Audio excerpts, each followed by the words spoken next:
Madam હવે તમે જ આને સમજાવો. હા બોલો ને, શેના વિશે સમજાવવાના છે? શું તમને કંઈ હેરાન કરે છે? હા દરરોજ હેરાન કરે છે મેડમ. એને કાલ ફરવા જવું તું, દરરોજ મને કે ફરવા લઈ જાઓ, ટ્રાવેલિંગ કરવા લઈ જાઓ.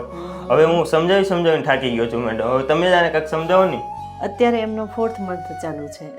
પ્રેગ્નન્સીમાં 4, 5 અને 6 મંથ દરમિયાન ટ્રાવેલિંગ બિલકુલ સેફ છે, પણ ટ્રાવેલિંગ ક્યારે અવોઇડ કરવું જોઈએ? તો ટ્રાવેલિંગ પ્રેગ્નન્સીના પ્રથમ 3 મહિના અને છેલ્લા 2 મહિના દરમિયાન અવોઇડ કરવું જોઈએ, કારણ કે પહેલા 3 મહિનામાં અબોર્શનના ચાન્સ વધારે હોય અને 8મા અને 9મા મહિના દરમિયાન ડિલિવરીના ચાન્સ હોય. એટલે જો આટલી બધી જીદ કરતા જ હોય અને તમારે ટ્રાવેલિંગ માટે જવું હોય તો શોર્ટ ડિસ્ટન્સ માટે તમે કાર દ્વારા પણ જઈ શકો છો, અને જો લોંગ ડિસ્ટન્સ પર જવું હોય તો તમે ટ્રેન દ્વારા પણ જઈ શકો છો.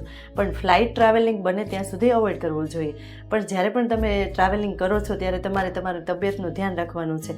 ડૉક્ટરે આપેલી અમુક ઇમરજન્સી મેડિસિન સાથે રાખવાની છે, પાણી તમારે ભરપૂર પ્રમાણમાં લેવાનું છે અને કોટનના ખુલ્લા કપડાં જ પહેરવાના છે. તો આ બધા જ પ્રિકોશન સાથે તમે પ્રેગ્નન્સીમાં સેફ રીતે ટ્રાવેલ કરી શકો છો.